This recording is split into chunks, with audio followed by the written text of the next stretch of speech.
बिस्मिल्लाहिर्रहमानिर्रहीम। स्टूडेंट्स, अभी हमारा जो अगला लेवल जो हम स्टडी करने जा रहे हैं वो है पॉपुलेशन लेवल। पॉपुलेशन लेवल समझाने से पहले मैं सिंपल वर्ड्स में पॉपुलेशन की डेफिनेशन आप लोगों को पहले बता दूं। सो पॉपुलेशन क्या है, अगर हम इसको डिफ़ाइन करें, सो we can say a group of living organism belonging to same species members living in a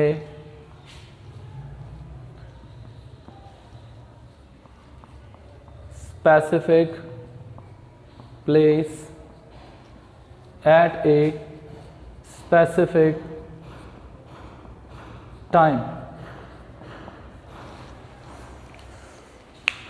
In other words, a population is a group of individuals, और ये individuals they must come from the same, belongs to the same species, यानी एक ही species के जो अफराद हैं, individuals जो हैं, वो जब एक ही जगह पर एक ख़ास वक्त में एक ही जगह पर रह रहे होंगे, इनहेबिट किया होगा किसी इलाके को, तो मिल कर के उनकी पॉपुलेशन बनाएंगे।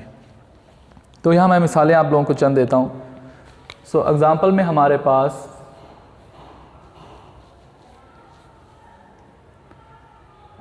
ह्यूमन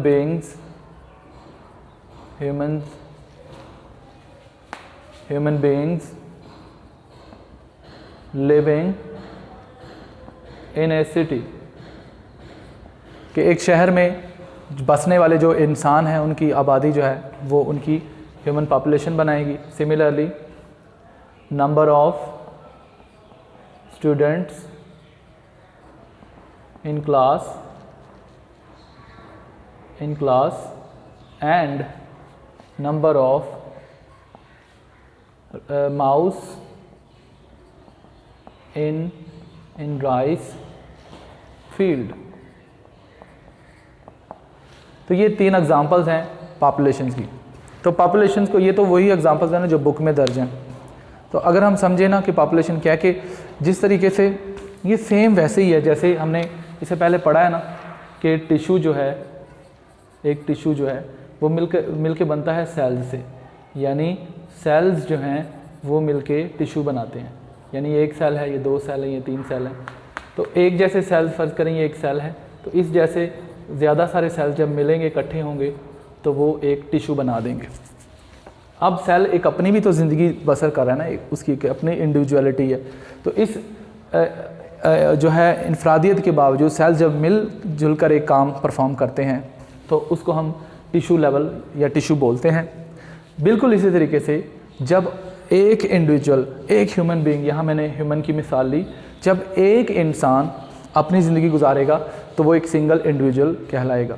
लेकिन जब एक से ज़्यादा इंसान, यानी एक ही नस्ल से ताल्लुक़ रखने वाले जानदार जब मिल जाएंगे और इकट्ठे रहेंगे एक ही जगह पर एक ही वक्त में, यानी एक ही जगह का मतलब ये नहीं समझे कि किसी एक कमरे में, नहीं, किसी एक जो है लैंड के ऊपर, एक खित्ते के ऊपर जब वो रहेंगे मिलजुल कर एक ही वक्त में, तो वो जो लेवल कहलाएगा वो पॉपुलेशन लेवल कहलाएगा। इसी तरीके से number of students and number of mouse. तो ये पॉपुलेशन का छोटा सा कॉन्सेप्ट है। अब हमने इससे पिछले जो लेक्चर्स लिए हैं वो इंडिविजुअल लेवल तक लिए हैं। अब हम जब पॉपुलेशन लेवल पर आ रहे हैं तो पॉपुलेशन लेवल की क्यों ज़रूरत पड़ी? क्योंकि ज़रूरत इसलिए पड़ी क्योंकि अब इंडिविजुअल्स जो हैं वो मिलकर रहने लगे हैं। वहाँ तक तो हमने एक फ़र्द को स्टडी किया। अब इंडिविजुअल्स जब मिलेंगे, इकट्ठे रहेंगे, तो हमें पॉपुलेशन एक नया लेवल, एक नया दर्जा आ जाएगा। और इस दर्जे के, यानी इस पॉपुलेशन लेवल के कुछ अपनी खसूसियात हैं, कुछ अपनी कैरेक्टरिस्टिक्स हैं।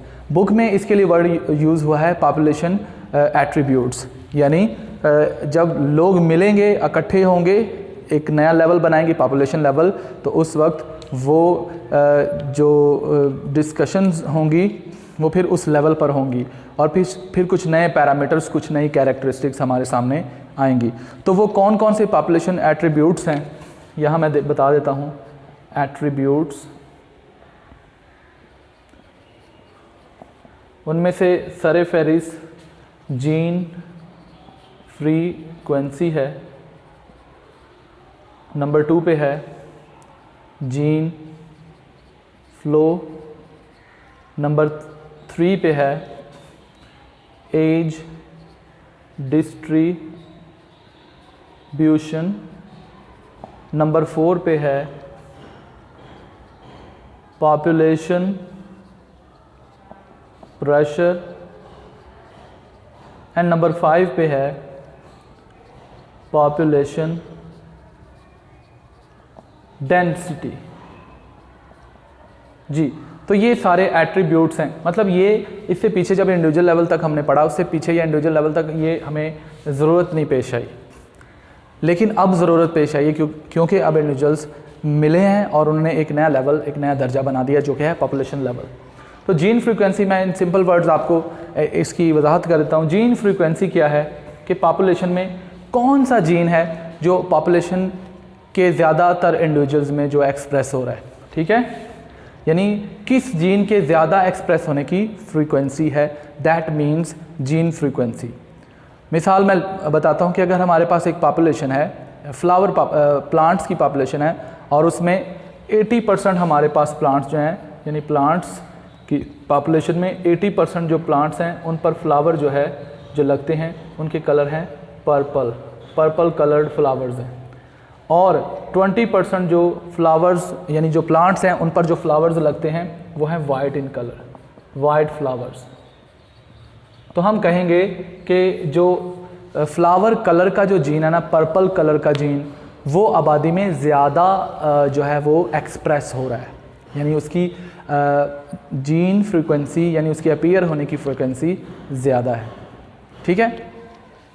देन जीन फ्लो क्या होता है कि एक ऑर्गेनिज़म में यानी एक ऑर्गेनिज़म सेट ऑफ जीन से मिलकर बनता है जो उसकी जीनोम कहलाते हैं, और उसकी जब आगे नस्लें चलती हैं तो वो कौन कौन से जीन जो हैं वो अगली नस्ल में आगे मुंतकिल होते हैं, फ्लो होते हैं, दैट इज़ जीन फ्लो। तो इसी तरह पॉपुलेशन लेवल पे जब हम देखते हैं तो आबादी में कौन कौन से जीन्स जो हैं वो आगे अगली नस्ल में फ़्लो होते हैं या मुंतकिल ट्रांसफ़र होते हैं। एज डिस्ट्रीब्यूशन के पॉपुलेशन में किस किस एज में जो लोग हैं, तो ये सारी जो स्टडी है ये इकोलॉजी की स्टडी है, जिसमें पॉपुलेशन इकोलॉजी में ये सारे एट्रीब्यूट्स को बड़े बड़े लेवल पर स्टडी किया जाता है। तो एज डिस्ट्रीब्यूशन में कुछ लोग यंग एज के होंगे, कुछ लोग ओल्ड एज के होंगे, इस तरह कुछ चिल्ड्रंस होंगे, ठीक है, और कुछ मतलब उससे थोड़े छोटे बेबीज़ होंगे। तो ये एज डिस्ट्रीब्यूशन है, एज 1 में कितने लोग हैं, एज 2 में कितने हैं, एज 3 इयर्स ऑफ एज में कितने हैं, 5 इयर्स ऑफ एज में, 20 इयर्स में कितने हैं। तो ये सारा जो है ये एज डिस्ट्रीब्यूशन, और ये उसी वक्त स्टडी होगा जब इंडिविजुअल से बढ़कर हम पॉपुलेशन लेवल पर आएंगे। देन कम्स पॉपुलेशन प्रेशर और पॉपुलेशन डेंसिटी क्या है। पॉपुलेशन डेंसिटी जो है इसको समझने के लिए, पॉपुलेशन डेंसिटी को समझने के लिए मैं एक ये मिसाल देता हूँ। फ़र्ज़ करें ये एक एरिया है, कोई भी यूनिट एरिया है, और इस यूनिट एरिया में ये मैं जो सर्कल्स बना रहा हूँ, these are the individuals of the same population, यानी same population means same individual, same species से ताल्लुक़ रखने वाले लोग हैं। तो ये मैंने 1 2 3 4 5 6 7 8 9 10 ये 10 इंडिविजुअल्स बनाए हैं। तो एक गिवन एरिया में कितने इंडिविजुअल्स किसी भी पॉपुलेशन के कितने नंबर में, तादाद में कितने इंडिविजुअल्स बस रहे हैं, रह रहे हैं, so this parameter is known as population density, कि यानी वो कितना क्राउडेड एरिया है, कितनी वहाँ आबादी है और वहाँ रकबा कितना है, रकबे के लिहाज से आबादी कितनी है, दैट इज़ पॉपुलेशन डेंसिटी। अगला एट्रीब्यूट है पॉपुलेशन प्रेशर। पॉपुलेशन प्रेशर क्या होता है कि कोई भी खिता अर्ज़ है, कोई भी यानी लैंड पैच है, उस पर लिमिटेड नंबर ऑफ लोग जो है वो रहते हैं, यानी वो लैंड का जो एरिया है वहाँ जो रिसोर्सेज हैं वो लिमिटेड होते हैं, always limited number of resources होते हैं। एंड वो जो इंडिविजुअल्स वहाँ जो बस रहे हैं वो रिसोर्सेज, अगर उन रिसोर्सेज से उनकी तादाद बढ़ जाएगी तो वो उन रिसोर्सेज पर एक प्रेशर डालेंगे, and that pressure is population pressure, यानी on the given resources how many number of peoples are living, and if this number exceeds the limit यानी जितना वो सपोर्ट कर सकती है, वो वसाइल जितनी आबादी को सपोर्ट कर सकते हैं, if the number goes on increase then the resources will be not enough to support the population, यानी उतने फिर रिसोर्सेज नहीं होंगे कि वो इतनी बड़ी पॉपुलेशन को तो इसीलिए ना ये जो साइंटिस्ट लोग हैं डिफरेंट तरीक़ों से इश्तिहारबाजी से ये लोगों को बताते हैं या समझाने की कोशिश करते हैं कि wise and smart use of resources करें, पानी का सही तरह इस्तेमाल करें, इसको ज़ाया ना करें, जितने भी नेचुरल रिसोर्सेज हैं इनको वाइज तरीके से यूज़ करें, ताकि अगर ये ख़त्म हो गए तो फिर दोबारा उनको हासिल करना हासिल तो हो जाएंगे, लेकिन मुश्किल है, बहुत देर लगेगी और इस तरीके से ह्यूमन पॉपुलेशन को जो है वो नुकसान पहुंचेंगे। तो रिसोर्सेज का वाइज इस्तेमाल करना चाहिए। तो स्टूडेंट ये तो थे पॉपुलेशन के एट्रीब्यूट्स। अगला हमारा लेवल जो है वो आ रहा है कम्युनिटी लेवल, जो कि इससे भी बड़ा लेवल है। जी स्टूडेंट्स, हमारा अगला लेवल जो है वो है कम्युनिटी लेवल। कम्युनिटी लेवल क्या है? सबसे पहले हम कम्युनिटी को डिफाइन कर लेते हैं कि कम्युनिटी होती क्या है। Different populations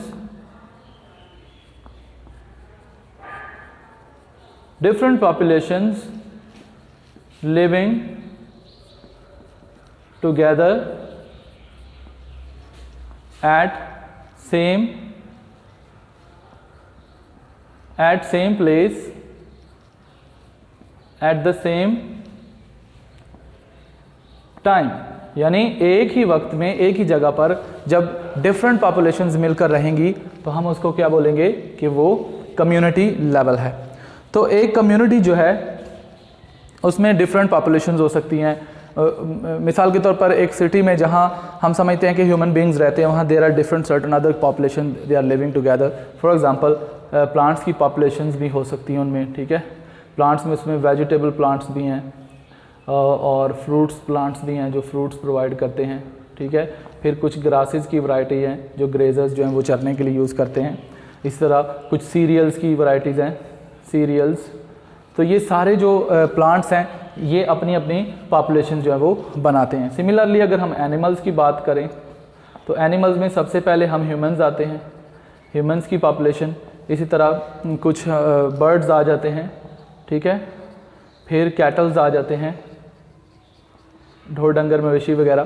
तो ये सारे मिलकर अपनी अपनी पॉपुलेशन जो है वो बना रहे हैं।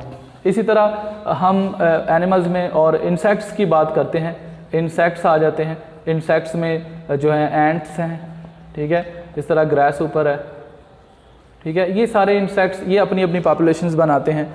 Similarly there are other different so many different organisms and they are making their own populations, and when we study all these populations at the same times at the same place together, we are actually discussing the community level. तो ये भी आप लोगों को बहुत अच्छे से याद रखना है कि जब हम पॉपुलेशन से कम्युनिटी लेवल पर आते हैं तो हमें सिर्फ यही नहीं सोचना कि हम सिर्फ ह्यूमंस की बात करें कि तो ह्यूमंस अगर हम अकेले की बात करेंगे ह्यूमंस की तो ये सिर्फ एक पॉपुलेशन होगी। तो यहाँ हमारे पास ह्यूमंस भी हैं, बर्ड्स भी हैं, कैटल्स भी हैं, फ्रूट्स के जितने भी प्लांट्स हैं, सीरियल्स हैं, ये सारे अपनी अपनी पॉपुलेशंस हैं, मिल करके ये सारे एक कम्युनिटी बना रहे हैं। So this is the biggest level, that is community levels. अब एक और चीज़ आपको पता होनी चाहिए कि कम्युनिटी को हम फर्दर डिवाइड कर देते हैं simple community, simple and complex community. जो सिंपल कम्युनिटी है स्टूडेंट्स, जैसे कि ये, ठीक है, और एक कॉम्प्लेक्स कम्युनिटी। सिंपल कम्युनिटी जो है ये इसमें चंद पॉपुलेशन होती हैं, 1, 2 और 3 पॉपुलेशंस, यानी काउंटेबल नंबर ऑफ पॉपुलेशन। और ऐसी कम्युनिटी को अगर थोड़ा बहुत कोई इन्वायरमेंटल स्ट्रेस का सामना करना पड़ गया तो ये सिंपल कम्युनिटी की एग्जिस्टेंस को जेपर्डाइज कर देगी, यानी उसको हमेशा हमेशा के लिए ख़त्म कर देगी, ठीक है। और ये दोबारा अपने आप को उठा नहीं सकती, यानी ये सस्टेनेबल नहीं है। अगर इसमें थोड़ा सा भी कोई मसला पड़ा, कोई इन्वायरमेंटल स्ट्रेस आई, कोई ड्रास्टिक कंडीशंस आई, तो इससे पूरी कम्युनिटी डिस्ट्रॉय हो जाती है। सिंपल कम्युनिटी का ये ड्रॉबैक है, क्योंकि ये इतनी ज़्यादा सस्टेनेबल नहीं होती। जबकि कॉम्प्लेक्स कम्युनिटीज़ जो होती हैं, जैसे फॉरेस्ट कम्युनिटी है, फॉरेस्ट कम्युनिटी, अगर फॉरेस्ट में कहीं फायर हो जाए, आग लग जाए, तो फॉरेस्ट मतलब जलने के बाद भी दोबारा उसके अंदर जो है वो नए सिरे से प्लांट्स उगना शुरू हो जाते हैं और फिर कई सालों बाद वो कंप्लीट एक फॉरेस्ट जो है वो फिर से खड़ा हो जाता है। और इस तरीके से कॉम्प्लेक्स कम्युनिटी जो है उसमें अगर कोई थोड़ा बहुत मसला हो भी जाए तो वो मसला जो है वो बर्दाश्त किया जा सकता है और उसको बेयर किया जा सकता है। So simple and complex community. एक और बात, जब हम कम्युनिटी की बात करते हैं तो वो में एक वर्ड लिखा हुआ है dynamic collection organism, dynamic collection of organism. Community जो होती है ये डायनेमिक कलेक्शन ऑफ ऑर्गेनिज्म होती है। ये डायनेमिक वर्ड का यहाँ ये मतलब है कि ऑर्गेनिज्म कम्युनिटी में डिफरेंट पॉपुलेशन के जो ऑर्गेनिज्म है ये कम या ज़्यादा होते रहते हैं। ये नहीं है कि फिक्स नंबर ही रहना है किसी भी पॉपुलेशन का, नहीं, पॉपुलेशन जो है किसी एक वक्त में कोई पॉपुलेशन कम हो रही होती है तो उसी वक्त में दूसरी पॉपुलेशन उसका साइज़ इंक्रीज़ हो रहा होता है। और इसकी वजह क्या है? Fluctuations in the abiotic factors, यानी जो एबायोटिक फैक्टर्स हैं उनमें तब्दीली, क्योंकि एबायोटिक फैक्टर्स जो है वो पूरे थ्रू आउट द ईयर यानी पूरे साल में कांस्टेंट नहीं रहते, उनमें कमी या इजाफा होता रहता है। अब ये एबायोटिक फैक्टर्स कौन कौन से हैं, मैं यहाँ ये भी आप लोगों को समझा देता हूँ। एबायोटिक फैक्टर्स, तो इसमें नंबर 1 पे हमारी एयर है, नंबर 2 पे हमारी सॉइल है, नंबर 3 पे हमारे पास सनलाइट है, टेम्परेचर है, वाटर है, इसके अलावा और भी हैं, ठीक है। तो ये सारे फैक्टर्स जो हैं ये कंटिन्यूसली चेंज होते रहते हैं throughout the year. So इसी वजह से जो है पॉपुलेशन में, इसी तरह there are certain other relations between population जिनको हम बोलते हैं predation, prey relation, competition, mutualism and there are other certain. तो ये सारे रिलेशंस मिल करके कम्युनिटी को डायनेमिक करते हैं, यानी कम्युनिटी में पॉपुलेशंस के जो इंडिविजुअल्स हैं उनकी तादाद कम या ज़्यादा होती रहती है। तो स्टूडेंट, ये जितने भी लेवल्स हमने पढ़े हैं फ्रॉम सब एटॉमिक टू एटॉमिक लेवल से लेकर ये हमारा community the most complex level जो हमने स्टडी कर लिया है, ये सारे लेवल जो हैं इनको करने का, इनको स्टडी करने का अलग अलग फ़ायदा क्या है कि साइंटिस्ट जो हैं वो एक इंडिविजुअल को हर लेवल पर स्टडी करते हैं और इस तरीके से वो अपने नॉलेज में इजाफा करते हैं।